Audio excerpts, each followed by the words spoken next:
Em 2009, a PopCap trouxe o gênero de defesa com torres para as massas, com Plants vs Zombies. Mecânicas simplificadas e personagens fofos popularizaram a experiência entre públicos de todas as idades, transformando a luta entre flora e mortos-vivos em uma franquia.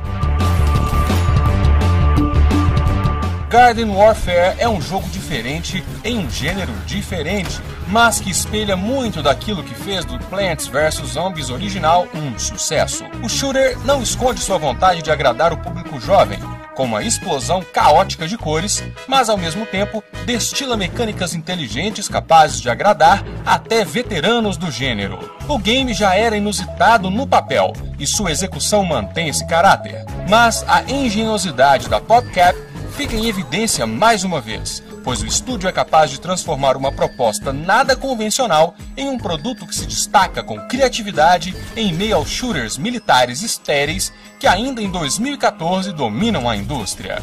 Uma história de adubo e cadáveres eternamente recontada.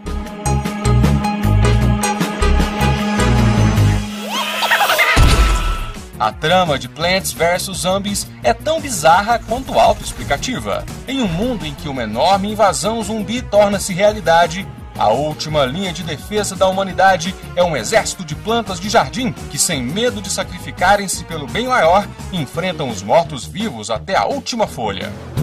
Garden Warfare transplanta esse conflito dos jardins para o mundo, colocando os jogadores no controle tanto das plantas quanto dos zumbis em coloridos tiroteios. O game é construído com base na mesma tecnologia por trás de Battlefield 4, e alguns de seus modos fazem alusão aos do outro shooter da EA, mas suas semelhanças acabam aí.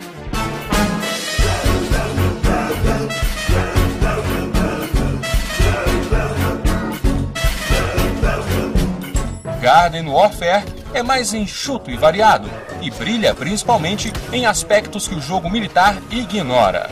Na medida em que os fãs assumem o controle de diferentes unidades e desbloqueiam suas primeiras habilidades, torna-se claro que Garden Warfare não é como Call of Duty ou Battlefield em termos de equilíbrio entre jogadores. Enquanto os shooters militares primam por uma variedade mínima, com os diferentes equipamentos e armas determinando as diferenças entre os soldados, Plants vs Zombies tem 8 classes completamente únicas divididas entre as duas facções. As capacidades dos times rivais não são igualmente balanceadas, e isso é bom.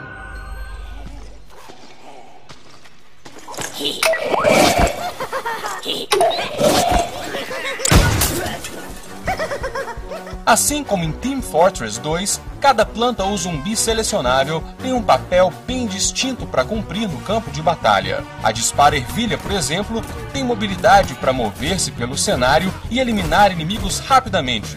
Enquanto isso, o girassol tem habilidades focadas na cura de aliados. Do lado zumbi, o cientista é o responsável por cuidar da saúde de seus companheiros, mas sua arma é uma shotgun, enquanto a do girassol é uma metralhadora de raios solares.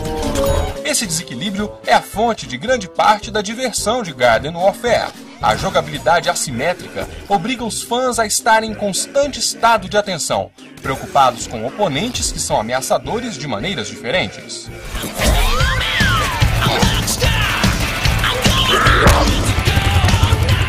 A cada ação em Garden Warfare, jogadores acumulam moedas. Estas servem para comprar pacotes de adesivos, que por sua vez vão para um álbum de figurinhas virtual. Os adesivos são, em essência, os colecionáveis do game. Com eles, é possível alterar a aparência das plantas e zumbis com pequenos itens cosméticos, ou então mudar as propriedades de suas habilidades com modificações de classes. A dispara-ervilha, por exemplo, pode ganhar tiros de fogo, gelo, veneno e mais. Nos lobbies de iniciantes, a maior parte dos jogadores tem personagens idênticos, mas a partir do momento que você entra nas salas para veteranos, é praticamente impossível encontrar unidades iguais em uma única partida, tamanhas as opções. Explosões e tiros coloridos estão por todos os lados, assim como personagens de todos os tamanhos.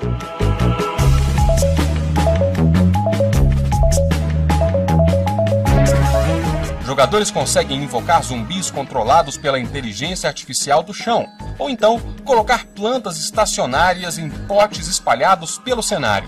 Enfim, é uma bagunça visual. Mas, na verdade, o game tem um elemento estratégico muito mais presente e evidente que qualquer Call of Duty. Não são headshots ou quickscopers que ganham partidas, mas sim a capacidade dos jogadores de um time de selecionar os personagens certos e posicionarem-se de maneira vantajosa nos campos de batalha. Um girassol não faz nada sem ter alguém ao lado para curar.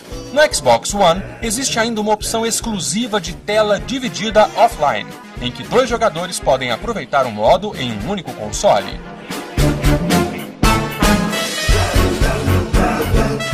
Garden Ops, como é chamada a modalidade, oferece uma experiência com um ritmo diferente do multiplayer online, mas que retém seus aspectos estratégicos e, por ser desafiadora, cobra ainda mais a atenção dos jogadores ao posicionamento de seus companheiros de time. O modo Boss foi promovido pela EA como um dos grandes pontos fortes da versão do Xbox One do game. Utilizando um dispositivo compatível com Smart Glass ou Kinect, jogadores podem assumir o papel de comandante de um time, direcionando os esforços dos outros jogadores com itens bônus e outros apetrechos.